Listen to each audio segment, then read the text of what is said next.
ایک مسلمان ہونے کے ناطے ہم یہ تو خوب جانتے ہیں کہ ہر ذی روح کو موت کا مزہ چکھنا ہے۔ ہم یہ بھی جانتے ہیں کہ رات اگر گہری ہو تو اندھیرے میں کچھ بھی نظر نہیں آتا، اور ایسی تاریک اور گپ اندھیری رات میں انسان کوئی لالٹین ڈھونڈتا ہے۔ روشنی کے بغیر اسے کوئی راستہ نظر نہیں آتا، دم گھٹنے لگتا ہے، انسان پریشان ہونے لگتا ہے جسے آنکھوں کا نور چلا گیا ہو، اور کبھی تو اس اندھیرے میں کسی چیز سے ٹکرا جاتا ہے تو کبھی شور کرنے لگتا ہے۔ اب روشنی کے لیے وہ لالٹین جلائے گا اور پھر اس کا دل اطمینان حاصل کرے گا۔ اسی طرح اب آپ ذرا اس بات پر غور کریں کہ جب انسان مر جائے گا تو اس کا گھر ہمیشہ کے لیے قبر ہوگا، جہاں وہ سالوں رہے گا جب تک کہ اللہ کا حکم نہ آ جائے اور اسے زندہ کر کے کھڑا نہ کر دیا جائے۔ قبر میں اندھیرا ہی اندھیرا ہوگا، وہ ایک تاریک کیڑے مکوڑوں کا گھر ہے جہاں گیا ہوا انسان نہ تو لالٹین ڈھونڈ سکے گا اور نہ ہی ادھر ادھر گھوم پھر سکے گا۔ اس کا چیخنا چلانا اس کی کوئی کام نہ آئے گا، اس کا دل اطمینان حاصل نہ کر سکے گا کیونکہ اندھیرا انسان کو ڈرا دیتا ہے۔ اب وہاں گیا ہوا انسان تو واپس بھی دنیا میں نہ آ سکے گا، لہٰذا ہمارے لیے ضروری ہے کہ قبر کے اندھیرے میں کوئی لالٹین جلانے کا انتظام کر لیا جائے،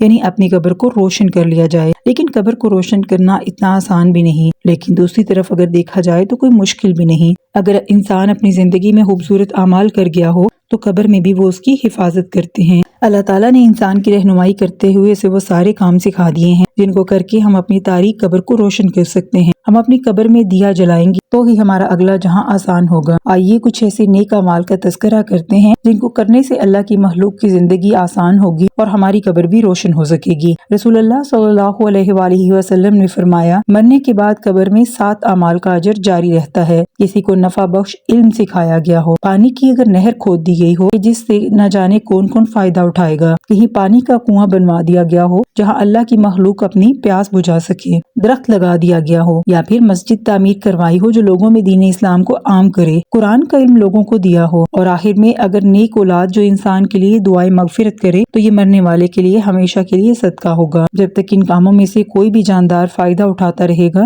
مرنے والے کی قبر روشن رہے گی۔ آئیے آپ اور میں کوشش کرتے ہیں کہ اپنی قبر کو روشن کریں۔ ایسی بہت ساری اور بھی نیکیاں ہیں جن کو ہم کر کے اپنے لیے فائدہ حاصل کر سکتے ہیں، جیسے اگر رات کو روزانہ سونے سے پہلے سورہ ملک کی تلاوت کر لی جائے، یہ سورہ آپ کی اور میری قبر کو روشن کر دے گی اور ہمیشہ کے لیے، یعنی ہمارے مرنے کے بعد بھی انشاءاللہ تعالی ہماری قبر روشن رہے گی انشاءاللہ۔